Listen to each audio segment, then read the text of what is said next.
Hank Pym has been through a lot in Avengers Earths Mightiest Heroes. He first joined the team looking for a way to better the world, to help rehabilitate and hopefully fix the issues that villains face on a day-to-day basis.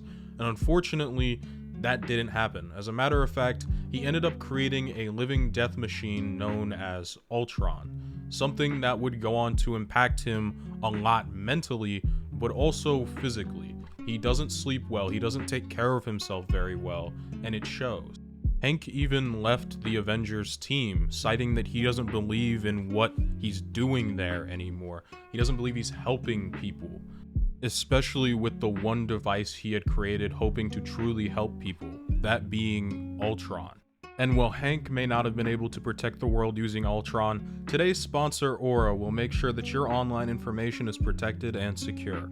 I, like many of you, were unfortunately a part of the AT&T data leak that occurred. Since then, I've received personally non-stop spam calls and emails fishing for more of my information. So when Aura reached out to me about a sponsorship deal, not only to help keep me safe, but to also protect my viewers, I jumped at the chance. There have been over 2.9 billion people who have had their data stolen and being shared across the dark web. Aura can change this. You'll be alerted if your phone number, email, or social security number is found on the dark web through Aura's app. As well, they offer up to $5 million in identity theft insurance should your identity be stolen. You can go to my link in the description of this video, aura.com/venxous, to try Aura for 14 days free, which will give them enough time to see if any of your data is in danger of being stolen. Thank you once again to the sponsor of this video, Aura, and let's get back to talking about Hank. Now, what I discussed earlier is all taking place within the first season of Earth's Mightiest Heroes. Hank has definitely been through the ringer, but he is still in tow for at least one more season worth of trauma. When we meet up with Hank in the start of season 2, he is coming back to the Avengers Mansion, wanting to take away just about any sort of technology that he has left behind, all while Janet tries her hardest to convince him to stay. I think it's very clear that Hank still loves Janet more than anything in the world, but he doesn't believe in what the Avengers stand for. He would rather take his things and move on than try to work with the Avengers anymore, much to Janet's dismay. As we know, especially if you watched my video on Wasp, she's very headstrong. She very much thinks with her heart, and she believes that potentially Hank could see past the issues he has, but he's not going to. It's just not the way Hank is. It makes the two characters on a fundamental level incompatible, and even when Hank is trying to have this conversation with Jan, or in his case, avoid it, he does also notice that the TV is playing what appears to be him, Ant-Man, robbing a bank. And instead of trying to explain this to Jan, he simply brushes her off and ignores her. It's a lot easier for him to deal with it that way. And it makes it all the more unfortunate when he tries to reach out to her once again because he needs her help, considering his Ant-Man gear has 100% been stolen. What, are you calling to quit again? I get it, Hank. You're not Avengers material. You made it perfectly clear. I just didn't want to believe it. Well, I'd never sit around and cry about things like Ultron. I'd do something about it. I think Hank takes what Janet says here to heart a lot, and especially we'll see it in the later episodes of this season, but for this episode in particular, he decides to go to the Heroes for Hire. He explains how he thinks the thief was able to steal his stuff, and we get some really cool montages and looks at Scott Lang's version of Ant-Man, which is the version that most people are familiar with if you've watched the MCU, for example. It was honestly kind of smart on their behalf to skip Hank, considering all of his constant drama.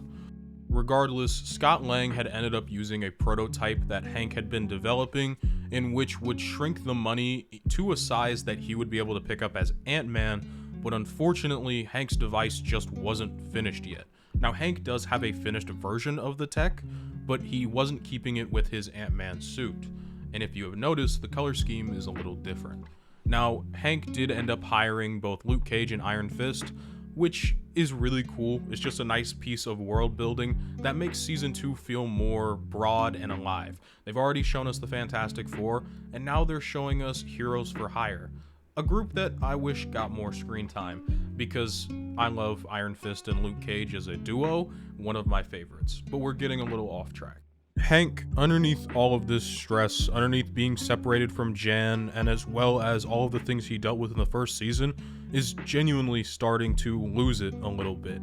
He is shown to be far more aggressive, and as well, he seems to just not be, well, himself. As a matter of fact, when they are able to confront Ant-Man, Scott Lang's version that is, Hank literally loses it on him, mainly because Hank recognizes Scott Lang as his maintenance man, and Hank does something very, well, out of character for his typical pacifist self.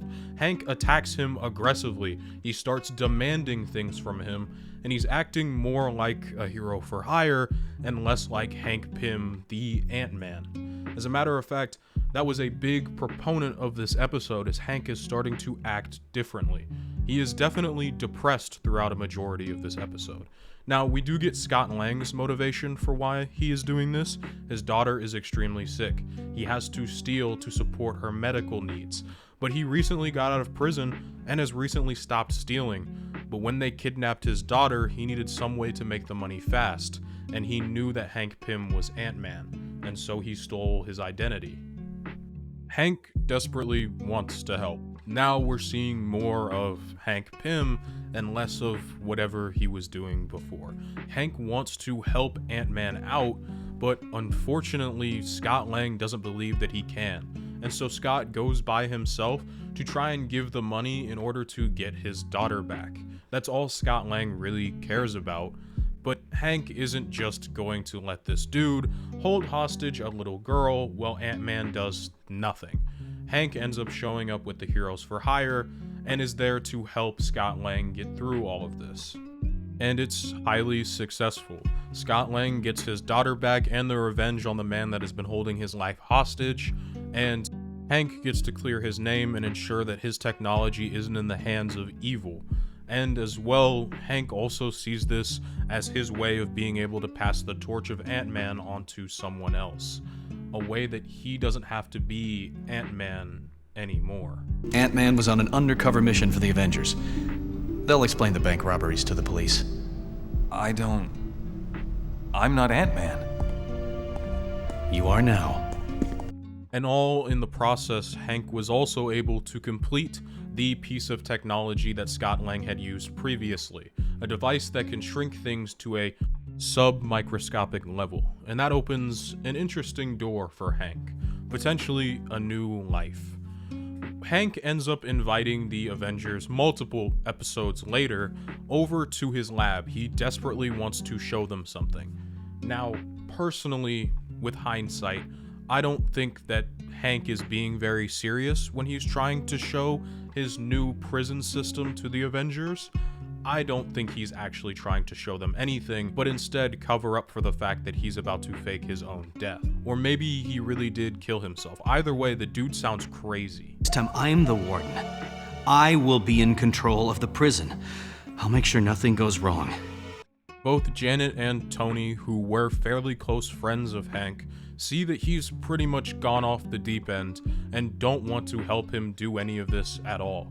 Now, like I was saying previously, I think Hank was doing this on purpose, but you also don't really know. It's very clear he is struggling with some sort of undiagnosed mental illness that he's just not going to speak about. Regardless, the Avengers believe that Hank is, for all intents and purposes, dead. The original Ant-Man is gone, and now they must mourn his loss. It's actually very touching by how many characters show up to see Ant-Man's loss. Hank was truly beloved in the superhero community, even if he didn't always agree with them. He was even beloved by Hawkeye, who very much is standoffish. And while the Avengers mourn, Hank decides to display his brand new personality. You see, Hank has pretty much abandoned any sort of philosophies that he held before. Hank has become the very thing that he believed the Avengers and Janet wanted him to be. A bringer of justice who isn't there for moral compassion. And I think that's pretty clear with the color scheme he chose to adopt, that being the same as Janet's. I think Janet's words from the previous episode that we covered really did have an impact on Hank. Now, obviously, Hank does run into a lot of problems, not only with the Avengers, but with Janet, simply because what he's doing isn't quite right. But he does say a few interesting things. He truly believes that he killed Hank Pym, replacing it with an entirely new personality of that being Yellowjacket. Constrictor was our only lead to finding out who killed Hank. So? Pym was the weak link in your little club. You're better off without him. Yellowjacket is everything Hank wasn't. He's confident, he's brash, he's willing to throw down whenever the time calls. He is supposed to be the antithesis of Hank. And I don't think it's just Hank playing a character. I think even though this is a kid's show, it was trying to show an allegory for Hank Pym's long storied history with mental health problems. Now, they can only do so much because this is a kid's show, but I think the episodes that they give Hank and exploring this was a really good idea on their end. Especially because dude is probably extremely depressed, considering he's given up the few things that he truly cares about, those being Janet and his want to help rehabilitate people. Hank continues to hunt down members of the Serpent Society and eventually continues to run into confrontations with the Avengers. And in fact, Hank ends up shrinking Thor down and placing him in his miniaturized prison, but to everybody else, it pretty much appears as though Hank just killed Thor, which would be the second time something Hank has done has led to the apparent death of Thor.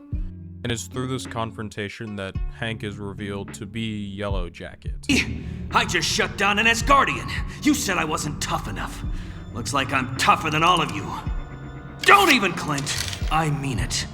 None of you can Hank is really doing all of this because he believes this is what the Avengers wanted out of him. He wants to be the person that they wanted him to be, not the pathetic man who wants to help people through rehabilitation, or at least that's how he sees his prior self. Now, obviously, the team ends up getting shrunk down and put inside his micro prison. And in the process, we end up seeing the pretty inhumane way that Hank is holding these villains hostage. He seems to not really care about rehabilitation at all anymore. And it also doesn't help that his technology is completely unstable and is slowly falling apart, which is going to not only release the villains, but ultimately crush everybody in there into a fine paste. And it takes Janet quite literally being in death-defying danger for Hank to actually come out of his shell of Yellowjacket and to finally be himself for long enough to not only save the group of Avengers, but save Janet. It's his love for Janet that activates Hank to be himself, at least for this small portion of this episode. Because after this, Hank pretty much doesn't exist anymore. He isn't in any sort of form like himself for the rest of the show. For all intents and purposes, Yellowjacket becomes the dominant personality that Hank relies and leans on for the rest of the show. As well, this effectively ends the relationship that he had with Wasp in any sort of romantic sense, as she was in love with Hank despite all of his flaws. Not a bad likeness. We'll have to take it back down. You should leave it. Ant-Man is gone. That's the past. I think we spent too long wanting you to be someone you weren't, instead of appreciating who you were. You want an Avenger who gets the job done right. Here I am. So Hank would go on to rejoin the Avengers as Yellowjacket, and that's honestly just kind of it for this season, especially revolving Ant-Man, as Hank is officially a part of the Avengers, but unfortunately, we barely see him for the rest of the season. He's pretty much just fallen to the wayside in favor of some of the newer characters such as Carol Danvers and the Vision. We do really get to see him in another big appearance in which the Kree are attacking Earth and leaving bombs everywhere, in which we see Hank stay back on Earth and defuse them, while the rest of the Avengers go off to the Kree homeworld. Hank is pretty much, for all intents and purposes, non-existent in the rest of the season. And honestly, I think that's for the best. I think his character arc ran its course through showing how he went from being who he was to who he is in Yellowjacket. If there had been a third season, I would have liked to have seen an exploration into maybe another one of Hank's personalities, maybe some sort of other tragic event pushing him towards another one of his multiple personalities, before maybe he eventually cycled back to being Hank Pym. But unfortunately, we never got another season after the second season. And I'm okay with Hank being left as Yellowjacket, as he spent a majority of the last, 2010s, I would say, as Yellowjacket. Anyways, I just want to take a second to thank you all for watching once again, and I want to also take a second to say thank you to Aura, the sponsor of this video. Once again, there is a link in the description, and you can go ahead and get yourself set up with your data being protected by them. Alright, it's about that time in the video once again. If you like the video, please leave a like. It helps out the channel a lot. If you want to subscribe, go ahead and sub. It's free and you can always unsubscribe later. If you dislike the video, please leave a dislike and then tell me why down in the comments below. And as well, I do run a Patreon in which you can see each one of these videos both early and unedited. As well, if you join the $5 and above tier, you'll get shouted out at the end of each and every one of my videos, just like these wonderful people right here. We have Transjurs1, Video Gamer 75, Golden Boy 420, Dakota Rawson, Donovan Gomez, and MC Bomb 27. Thank you all so much, and I hope you have an absolutely fantastic day.